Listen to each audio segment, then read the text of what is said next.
Okay, today's lesson is on primary research and how to conduct primary research.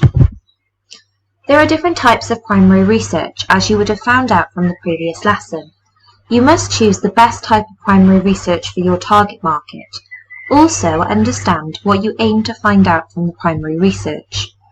You may use different types of primary research to help you discover different key questions in your research. It's also good practice to link your primary research to your secondary research. Now, the different types of primary research which you might decide to do is a survey, questionnaire, focus group, interview, or an observation. Using an online survey. I recommend making an online survey for every type of primary research you are going to do. If you are conducting an online survey, then share the form on a variety of different social media, discussion forums and online groups. If you are doing an interview, then record the respondents' answers on your laptop or tablet using the online form. If you are completing an observation, then have your laptop or tablet with you and record your observations using the online form. It will help keep the focus of the questions you are asking and also act as a data repository for your results. If you are completing a focus group, then again you can record your questions and answers. You could even create a separate form for the participants to fill in at the end of the focus group. Watch the video on how to make a survey using Microsoft Forms that you will find on the YouTube channel and also on our Teams page. Here we have a step-by-step storyboard on how to create your Microsoft form. So you would start off by clicking the New Form button. Then add a title and a description. Then add your questions with different question types: multiple choice, free text, rating, ranking and net promoter. You can change the theme to make it look nicer. Also, I recommend using new sections for different topics and to split pages up.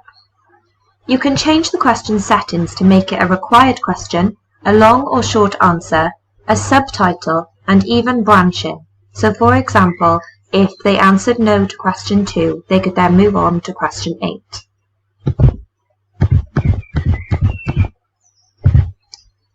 Also, I recommend to go to the settings and change the thank you message. Make it more custom, so your respondents actually feel valued and that their answers have meant something to your research.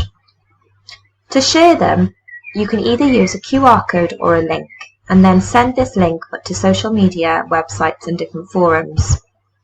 Then to view or download your responses, just click on the Responses tab.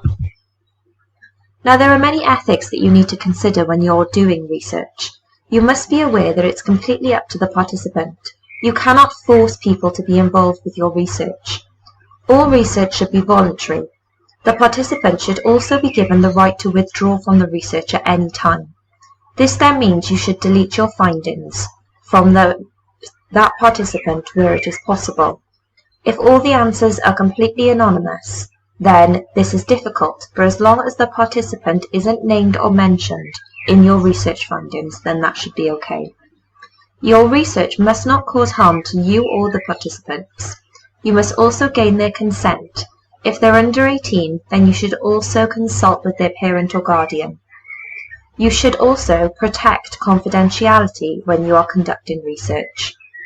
So the 5 ethics of research: right to withdraw, consent, minimizing the risk of harm, protecting confidentiality, and avoiding deceptive practice. How to conduct a focus group or interview. You want to target individuals that you would like to take part. This should be in a very professional manner and explain the purpose of the research, what you want to achieve from the research, and what you're going to do with their responses. How could you do this? Well, you could send out a letter, an email, a phone call, or even a social media post asking for people's help. You should plan your questions in advance, but also acknowledge that you may think of other questions on the spot, such as you might want to ask them why they have answered that question in a certain way.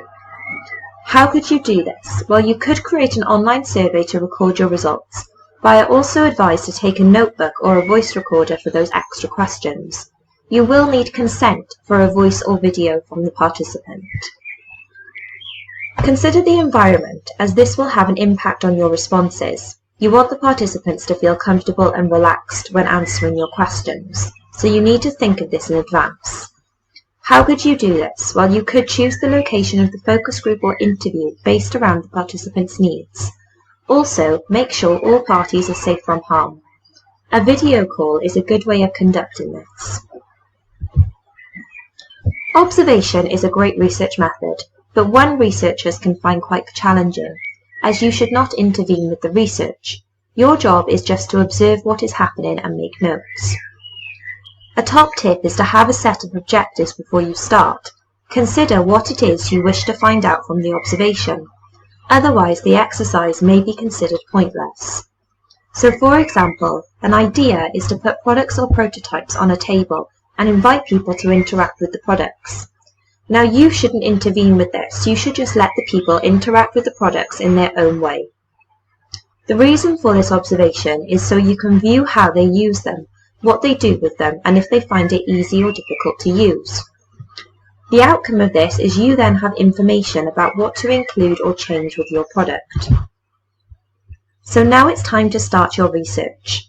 It's over to you to start your primary market research for your A2 NEA idea.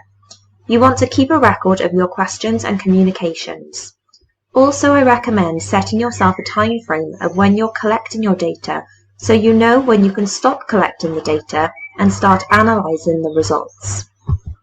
Good luck!